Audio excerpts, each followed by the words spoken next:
Hello guys, welcome back to the channel. It's of course Let's Talk Football. I hope that you're having a very great weekend. All right, so Manchester United had a very big opportunity to at least climb up to second in the Premier League table. That's talking about yesterday with 20 points, in the game against Tottenham. But then they messed up.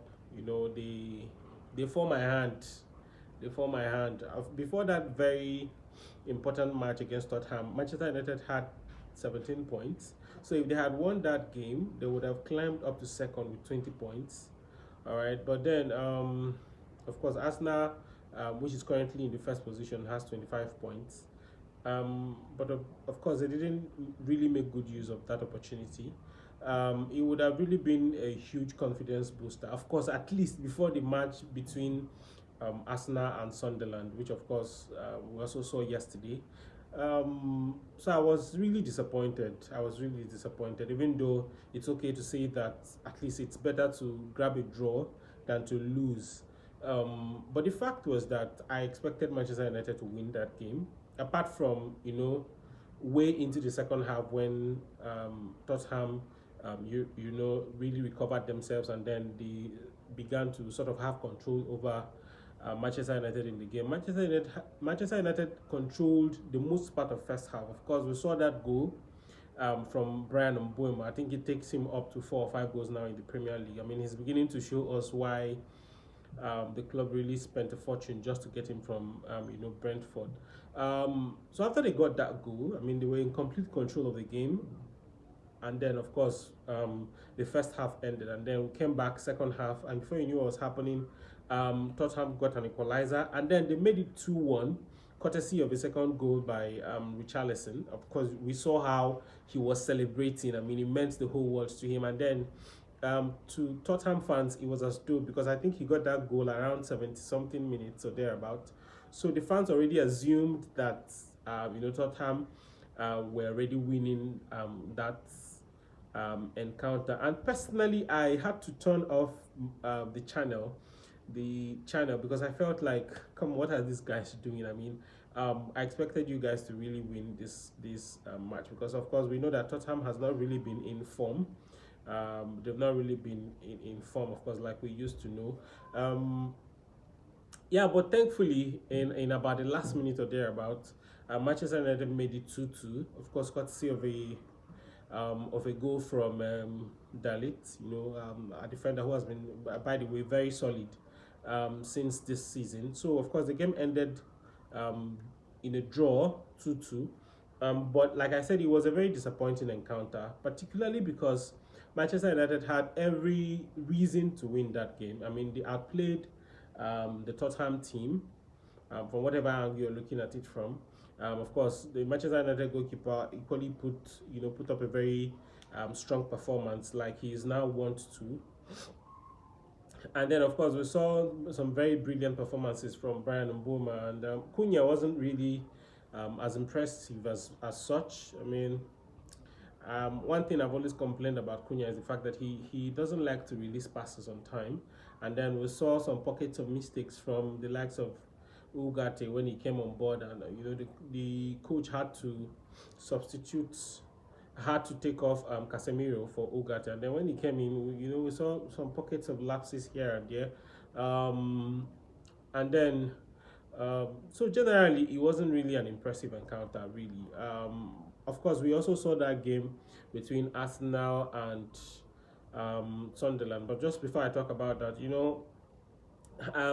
drawing that match meant that Manchester United had to slip further down. I think they are now in 7 or thereabout.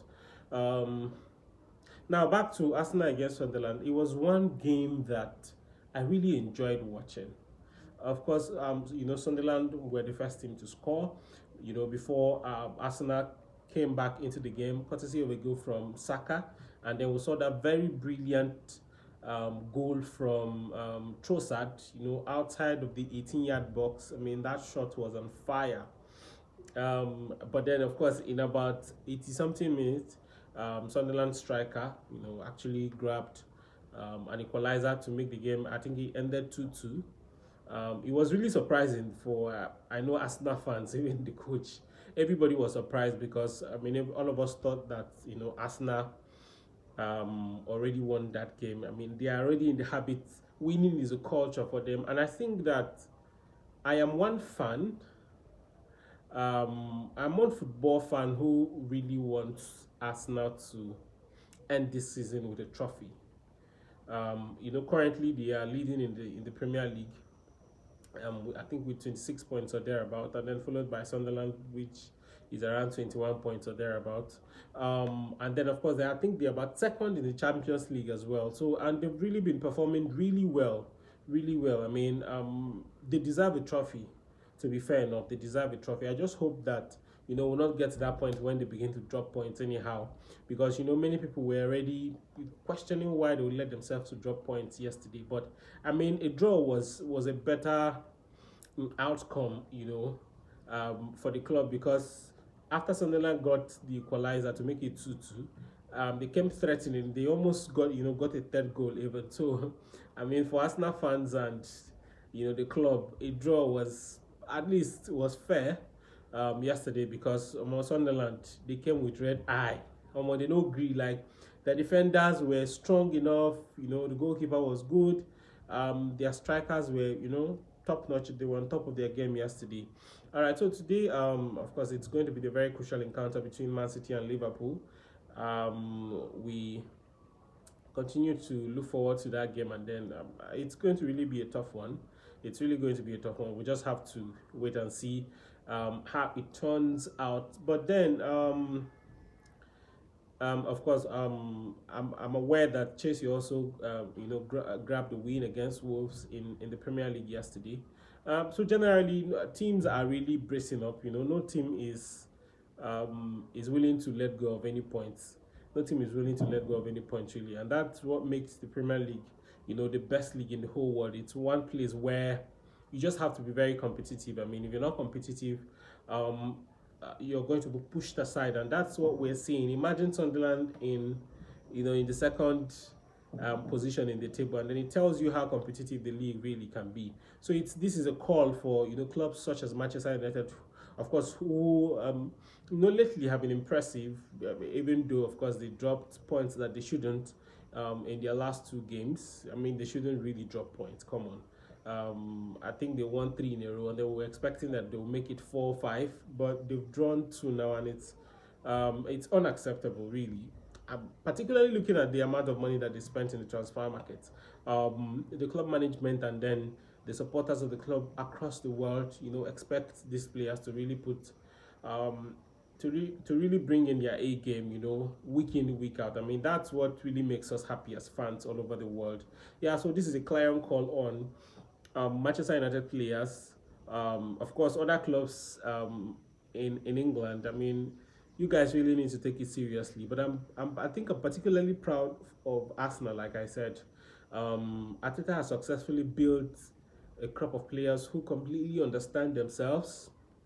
I mean, you could tell that there's a lot of connection in the way these guys play, from the goalkeeper to the defense to the midfield to the forwards. I mean, these guys completely understand themselves, and I think that really explains why they continue to thrive. And beyond that, you could really see the passion. I don't know if you watched Arsenal yesterday, you could tell that these guys are a set of players who they have a clear-cut understanding of what the coach expects from them, what the club expects from them, and what they're looking, forward to achieving as players themselves. I mean, I saw several saves from the goalkeeper, Raya. I mean, he's the best for me across Europe.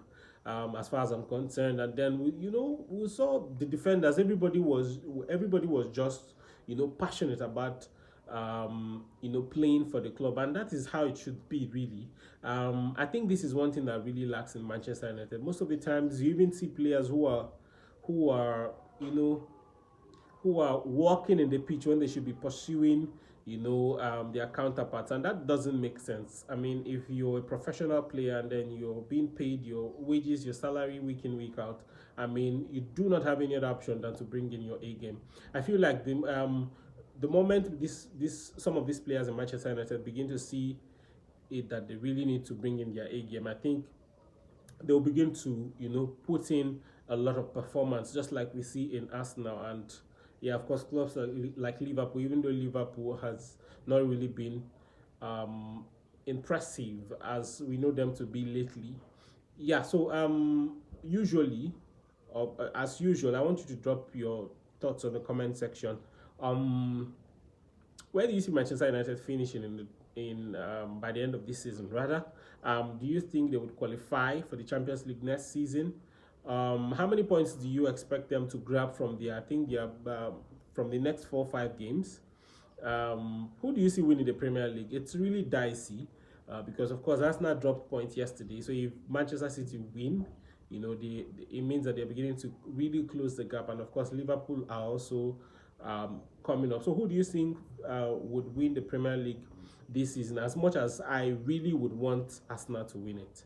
Just share your thoughts on the comment section. Thank you very much, as always, for watching. And please remember to subscribe if you have not subscribed. And also please engage the content. It's one thing for me to create this content for you, it's another thing for you to really engage it, because that's when it makes sense. Thank you very much for watching. Bye for now.